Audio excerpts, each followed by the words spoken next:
quality control, but it's just the basic definitions. I think you guys remember this.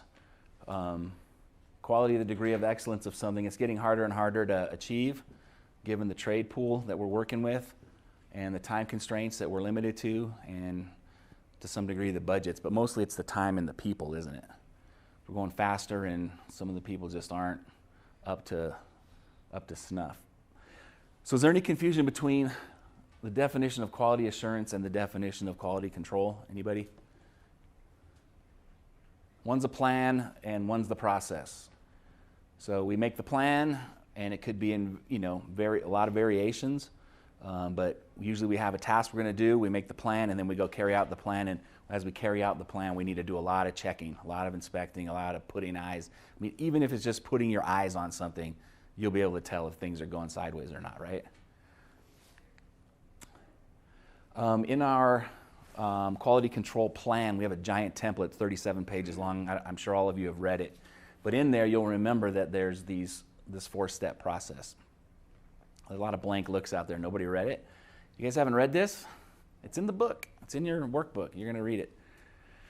The 4-step process is pretty simple. It's have the meeting to establish what you're going to be working on, then go out and check it right away as soon as work starts. We're going to get into these more, but we're going to follow up, and then at the end, if we do these things, this final inspection should go smoother. I mean, we all know things are crazy out there, but hopefully if we do the first 3 steps, that 4th step will be a little bit easier on us.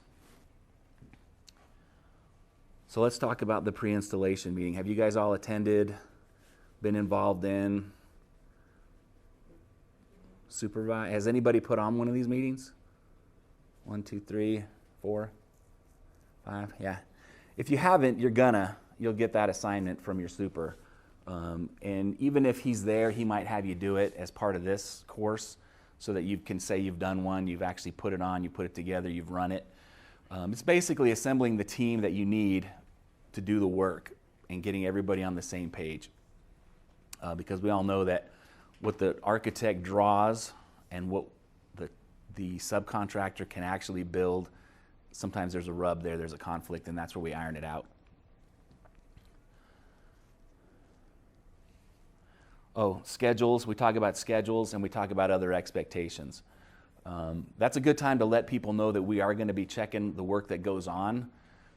We got to document it for our own purposes so that they can be prepared that we're going to take pictures of the work. You know, sometimes people freak out when you take pictures of them or their work. They don't have to know that they're getting left out of the photo, but if they know that someone's documenting it, maybe they'll step it up a notch. We hope, but nonetheless, we're still going to do those things.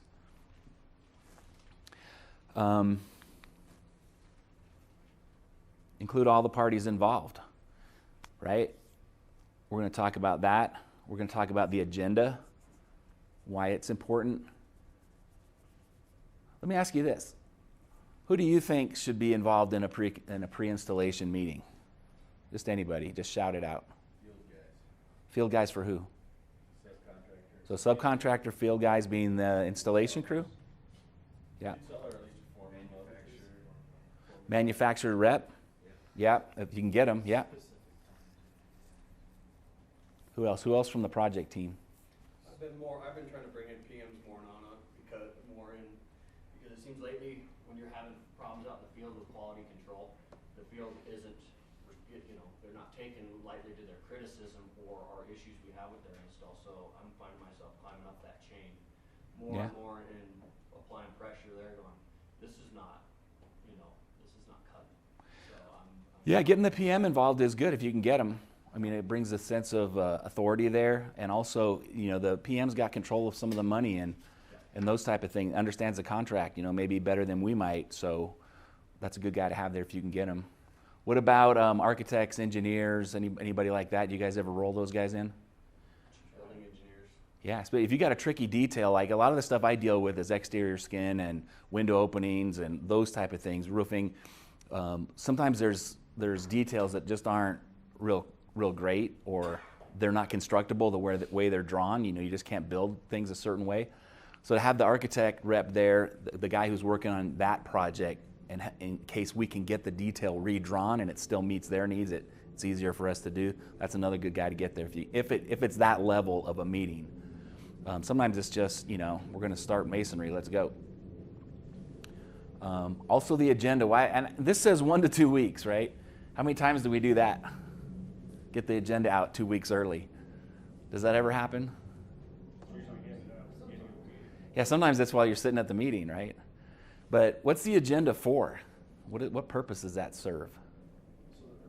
Yeah, tells them what we're going to talk about, what they need to do, what we need to do, and so that they can be ready with some answers. Sometimes it's just a phone call. You know, all you need to do is tell. Some of the subs are really good in the respect that we let them know we're having one of these pre-install meetings. It's regarding this assembly. They already know what to do and what to bring. You know, don't always assume that they will know. If it's a sub, obvious sub you've never worked with, we need to get the agenda out so that they can be prepared. Or maybe you give them a call and say, hey, look, this is what we expect you to bring since we've never worked together. I think, Dave, you said the sub installer crew.